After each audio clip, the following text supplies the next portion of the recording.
ये कहानी है हवेली राम की। 5 बेटियों का पिता हवेली राम अपनी पत्नी जानकी के साथ एक झोपड़ी में रहता था। हवेली राम एक ठेका मजदूर था। कभी उसके पास काम होता तो कभी नहीं। उसका पूरा परिवार बहुत ही गरीबी में अपना जीवन यापन कर रहा था।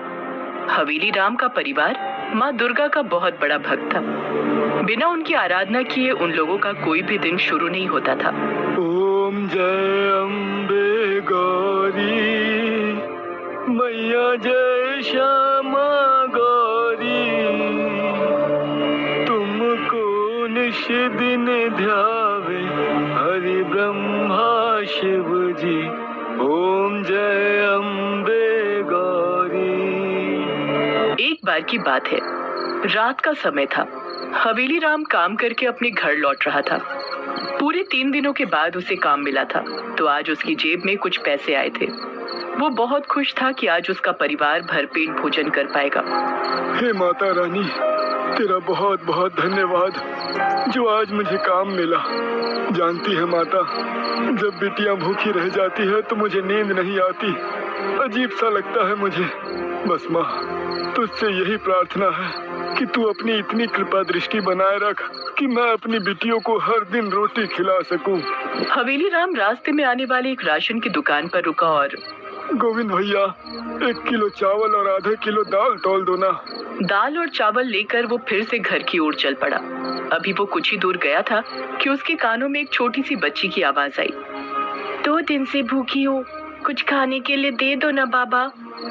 हवेली राम ने देखा कि एक छोटी सी बच्ची उसके सामने खड़ी है। उसके कपड़े कई जगह से फटे हुए हैं, उसके बाल भी पूरी तरह उलझे हुए हैं। उसे देखकर लगता था कि वो कई दिनों से नहाई भी नहीं है। हवेली राम उस बच्ची की ओर देख रहा था।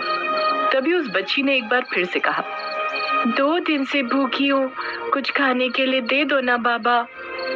उसकी हालत देखकर हवेली राम का दिल पसीज गया। उसने अपने हाथ में पकड़े दाल और चावल की ओर देखा। उसकी आंखों के आगे उसकी पत्नी और बेटियों का चेहरा आ गया। वो फिर से किसी सोच में पड़ गया। तभी उस बच्ची ने एक बार फिर से कहा, 2 दिन से भूखी हूँ, कुछ खाने के लिए दे दो ना बाबा। बेटी, मेरे पास ये दाल और चावल है, ये ले ले। दाल चावल? पर ये तो पके नहीं है ना। नहीं बेटी, पके हुए तो नहीं है। बाबा, फिर मैं इसे कैसे पकाऊंगी? ना तो मेरे पास चूल्हा है, ना लकड़ी और ना ही घर। सुनो ना बाबा, मुझे अपने घर ले चलो ना, मुझे वहीं खाना बनाकर खिला देना। अपने घर में इसे कैसे ले जा सकता हूँ? घर पर पहले से ही 5 बेटियां हैं, मैं उसका पेट नहीं भर पाता। और इसे ले गया तो फिर ये क्या खाएगी? और जानकी क्या कहेगी अगर एक और बच्ची को मैं ले जाऊंगा तो? क्या हुआ? आप क्या सोचने लगे? मुझे अपने घर ले चलो ना। बेटी, तू ये दाल चावल ले ले, लेकिन मैं तुझे अपने घर नहीं ले जा सकता, मैं बहुत मजबूर हूँ।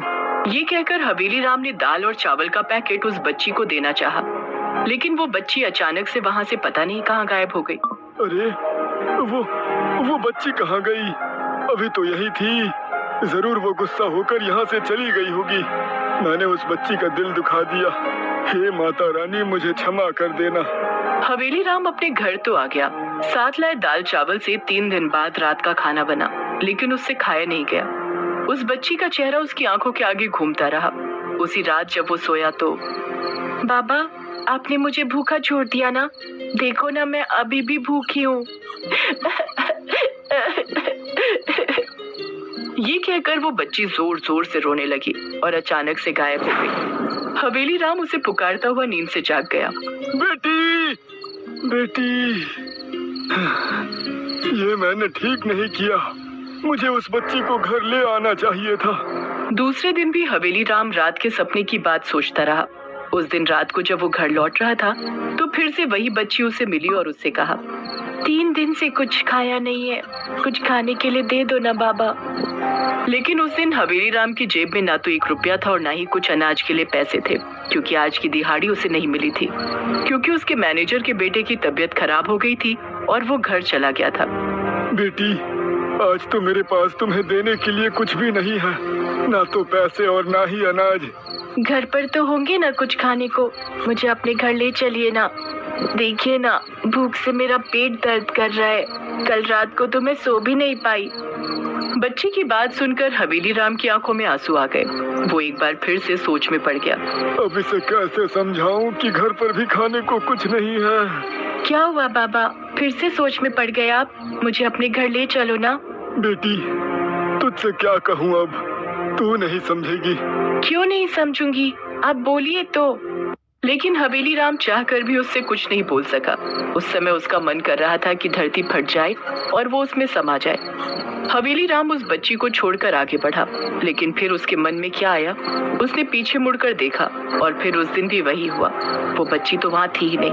अरे, फिर से वो बच्ची मुझसे रूठ कर चली गई। हे माता रानी, कुछ तो राह दिखा, क्या करूं मैं। उस रात भी हवेली राम के सपने में वो बच्ची आई और वो रो रो कर उससे शिकायत कर रही थी कि वो उसे अपने घर क्यों नहीं लाता। उस रात जब वो चिल्लाकर उठा तो उसकी पत्नी की नींद खुल गई। क्या हुआ जी, कोई बुरा सपना देखा क्या? हवेली राम ने पूरी बात जानकी को बता दी। उसे सुनकर जानकी ने कहा, अरे आपने ये अच्छा नहीं किया। वो भूखी बच्ची बेचारी बार बार हमारे घर आना चाहती है, तो आप उसे ले क्यों नहीं आते? जानकी, यहाँ हमारा ही ठिकाना नहीं है और हम क्यों अपना दुख उसके सिर पर भी डाल दे, उसे भी भूखा रखे। हाँ देखिए जी, दुनिया में जो कुछ भी होता है वो माता रानी की मर्जी से होता है। ये आप भूल गए क्या? वो बच्ची बार बार आपको मिल रही है, जरूर इसमें माता रानी की कोई मर्जी होगी। आप कल ही उस बच्ची को ले आइए। अरे जैसे हम रहते हैं वैसे ही वो रहेगी, जो हम खाते हैं वो खाएगी। जानकी की बातों को सुनकर हवेली राम का मन हल्का हो गया। अगले दिन वो उस बच्ची को लेकर घर आ गया। संयोग से उस दिन उसे दुगने पैसे मिले थे, क्योंकि पिछले दिन की दिहाड़ी उसे नहीं मिली थी। उसने रास्ते से थोड़ा ज्यादा अनाज खरीदा और घर लौट आया। जानकी, ये देख कौन आई है। जानकी और उसकी बेटियां भागी भागी बाहर आईं। उस बच्ची को देखकर सभी बहुत खुश हुए। बातों बातों में उस लड़की ने बताया कि उसका नाम दुर्गा है। उस दिन बच्ची समेत सभी ने भरपेट खाना खाया। हवेली राम के दिल में अब बहुत शांति थी, क्योंकि वो उस बच्ची को घर ले आया था। लेकिन उसे इस बात की भी चिंता थी कि इस बच्ची को किसी दिन भूखा न रहना पड़े। लेकिन अगली शाम जब वो घर लौटा तो उसके चेहरे पर खुशियां खिलखिला रही थी। अरे जानकी, ये दुर्गा तो हमारे लिए बहुत ही भाग्यशाली है। तुझे पता है, आज मालिक ने हम सभी की दिहाड़ी दोगुनी कर दी है और इस बार हम दिहाड़ी मजदूरों को पक्का करने की भी बात हो रही है। सच? अरे वाह, तब तो हमारे जीवन का संघर्ष बहुत कम हो जाएगा। हाँ जानकी, तब मेरी तनख्वाह 25,000 हो जाएगी। दुर्गा, ओ दुर्गा, जानती है बिटिया, मुझे लगता था कि कहीं किसी दिन तुझे हमारी तरह भूखा न रहना पड़े, लेकिन देख, माता रानी ने कैसा जादू कर दिया। दुर्गा के आने के बाद हवेली राम के जीवन में एक के बाद एक बदलाव हो रहे थे और कई नई बातें भी घट रही थी। एक दिन जब वो रात को खाना खाने बैठा तो, जानकी, आज खाने में बड़ा स्वाद आ रहा है, मन ही नहीं भर रहा है इस खाने से। इतनी अच्छी महक, इतना बढ़िया स्वाद, आज कौन से मसाले डाले हैं तुमने? अरे मसाले तो वही है, पर आज खाना दुर्गा ने बनाया है।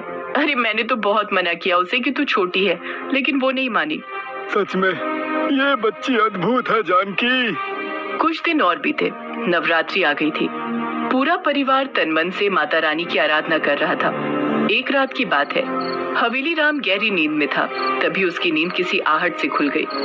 वो बाहर आया तो उसने देखा कि उसकी झोपड़ी के एक कोने में बहुत सारे रुपए रखे हुए हैं, साथ ही बहुत सारा अनाज भी। ये देखकर वो चौंक गया। उसने जानकी को जगाया। जानकी समेत उसकी सारी बेटियां भी जग गई, लेकिन दुर्गा कहीं दिखाई नहीं दे रही थी। अरे जानकी, हमारी दुर्गा कहाँ है? वो कहीं दिख नहीं रही है। तभी उन्होंने देखा कि उनके घर की छोटी सी दुर्गा मूर्ति से वही बच्ची बाहर निकल रही है। वो आंखें फाड़े उसे देख रहे थे, तभी वो बच्ची दुर्गा माँ में बदल गई।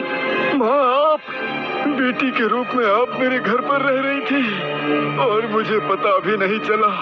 हे माँ, हमसे अगर कोई भूल हो गई हो तो हमें क्षमा करना। नहीं बेटे, तुमसे कोई भूल नहीं हुई। मैं तुम लोगों से बहुत प्रसन्न हूँ। तुम लोग अभाव में थे, फिर भी मुझे घर लेकर आए। तुम्हारा परिवार भूखा था, फिर भी तुमने मुझे दाल चावल दिए।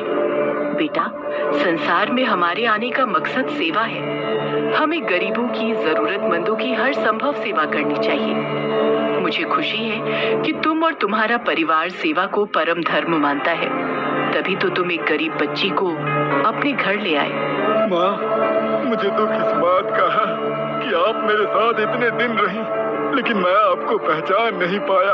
कोई बात नहीं बेटा, मैं अपने सच्चे भक्त को पहचानती हूँ। बेटा, अब मेरा जाने का समय हो गया है।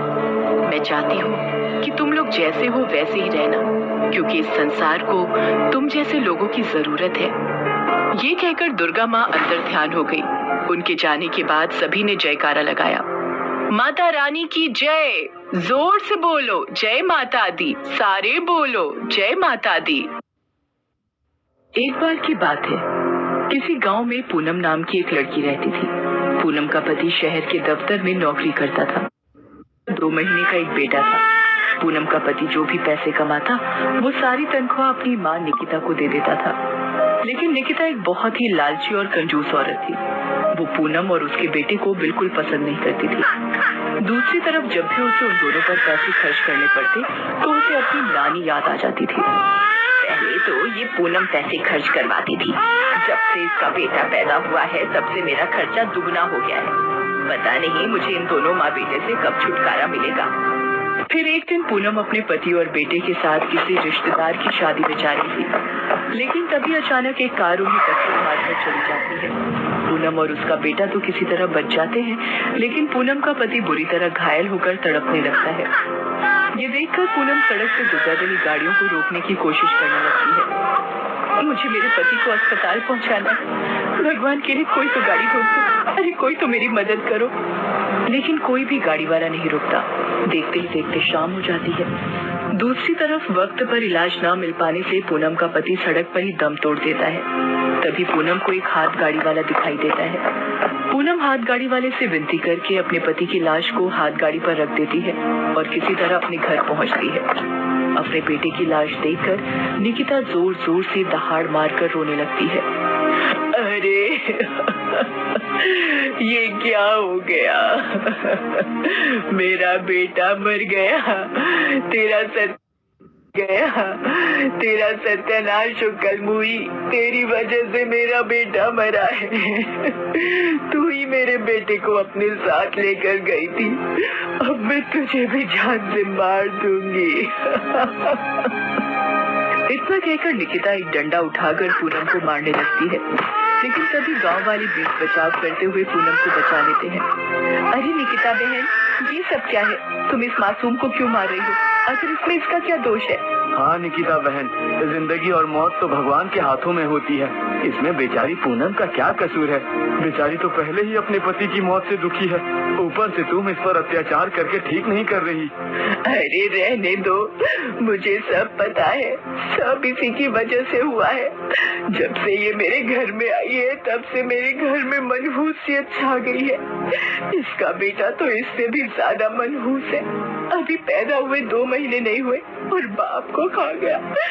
मैं इन दोनों की शक्ल भी नहीं देखना चाहती। फिर किसी तरह गांव वाले पूनम के पति का क्रियाक्रम कर देते हैं। दूसरी तरफ निकिता पूनम से पूरी तरह रिश्ता तोड़ने का फैसला कर लेती है। आज से तेरा मेरा कोई लेना देना नहीं है। मैं तुझे अपने घर पर नहीं रखने वाली। अगर तुझे रहना है तो बगल वाले झोपड़े में रह। बेचारी पूनम मजबूर होकर अपने बेटे के साथ उस टूटे हुए झोपड़े में रहने लगती है। दूसरी तरफ पति के मरने के बाद पूनम पाई पाई के लिए मोहताज हो जाती है। फिर एक रात पूनम का बेटा दूध के लिए जोर जोर से रो रहा था। उसकी आवाज सुनकर निकिता की नींद टूट जाती है और वो गुस्से में पूनम की झोपड़ी में पहुंचकर उसे डांटने लगती है। अरे ओ कलमुही, जरा अपने पिल्ले का मुंह बंद करवा, इसकी वजह से मेरी नींद खराब हो गई। मम्मी जी ये भूखा है और मेरे पास दूध खरीदने के लिए बिल्कुल पैसे नहीं है, इसीलिए शाम से रो रहा है। मेहरबानी करके मुझे कुछ रुपए दे दीजिए ताकि मैं इसके लिए दूध खरीद सकूं। अरे बड़ी आई पैसे मांगने वाली, तेरा बाप मरने से पहले मेरे पास पैसे छोड़ गया था क्या जो तुझे पैसे दूं? देख, मैं तुझे एक फूटी कौड़ी भी नहीं देने वाली। और हाँ, इसका मुंह बंद करवा, वरना अगर मुझे गुस्सा आ गया तो मैं इसका गला दबाकर इसे जान से मार दूंगी। समझ गई ना? इतना कहकर निकिता वहाँ से चली जाती है। फिर अगले दिन से पूनम दूसरों के खेतों में मजदूरी करके अपने बेटे को पालना शुरू कर देती है। इसी तरह एक रात पूनम अपने बेटे के साथ झोपड़ी में सो रही थी। तभी अचानक खिड़की के रास्ते एक बड़ा सा सांप घर के अंदर दाखिल हो जाता है। फिर थोड़ी ही देर में वो सांप पूनम के बेटे को काट लेता है। सांप के काटते ही पूनम का बेटा जोर जोर से रोने लगता है। तभी पूनम की नींद खुल जाती है। कमरे में सांप को देख और अपने बेटे के पैरों से बहता खून देख पूनम के होश उड़ जाते हैं। हे भगवान, मेरे बच्चे को सांप ने काट लिया। अब मैं क्या करूं? मुझे फौरन इसे अस्पताल ले जाना होगा। उसके बाद पूनम दरवाजा खटखटा कर निकिता को नींद से जगा देती है। अरे क्या हुआ कलमुही? इतनी रात को मेरी नींद क्यों खराब कर रही है? ये देखिए मम्मी जी, मेरे बच्चे को सांप ने काट लिया है। इसे फौरन अस्पताल ले जाना होगा। मेहरबानी करके अपना स्कूटर मुझे दे दीजिए। नहीं नहीं, पेट्रोल मुफ्त में आता है क्या? तू पैदल अपने बच्चे को अस्पताल लेकर जा। तेरे इस बेटे के जीने मरने से मुझे कोई फर्क नहीं पड़ता। चल निकल यहाँ से। अपनी सास के मुंह से इस तरह की बातें सुन पूनम का दिल टूट जाता है और वो मदद के लिए पड़ोस में रहने वाली एक औरत के घर जा पहुंचती है। विशाखा बहन, मेरी मदद करो। मेरे बच्चे को सांप ने काट लिया है। मुझे फौरन इसे अस्पताल पहुंचाना है। नहीं नहीं, जब तेरी सास तेरी मदद नहीं कर रही तो फिर मैं तेरी मदद क्यों करूं? अगर मैंने तेरी मदद की तो तेरी सास झगड़ा करने मेरे घर आ जाएगी। इसलिए मैं इन सब झंझटों में नहीं पड़ना चाहती। चल जा यहाँ से। इतना कहकर विशाखा दरवाजा बंद कर लेती है। उसके बाद पूनम गांव के कई घरों में मदद मांगने जाती है, लेकिन उसकी चांडाल सास के डर से कोई भी उसकी मदद नहीं करता। फिर मजबूर होकर पूनम अपने बच्चे को गोद में लिए अस्पताल की ओर भागने लगती है। तभी अचानक सड़क पर पड़े कीचड़ में उसका पैर फिसल जाता है और वो अपने बच्चे को लिए धड़ाम से जमीन पर गिर पड़ती है। पूनम उठने की कोशिश कर ही रही थी कि तभी एक कुत्ता पूनम के बच्चे को अपने मुंह में दबाकर वहां से भाग निकलता है। अरे ये क्या? ये कुत्ता तो मेरे बच्चे को लेकर भाग रहा है। अरे कोई रोको इसे।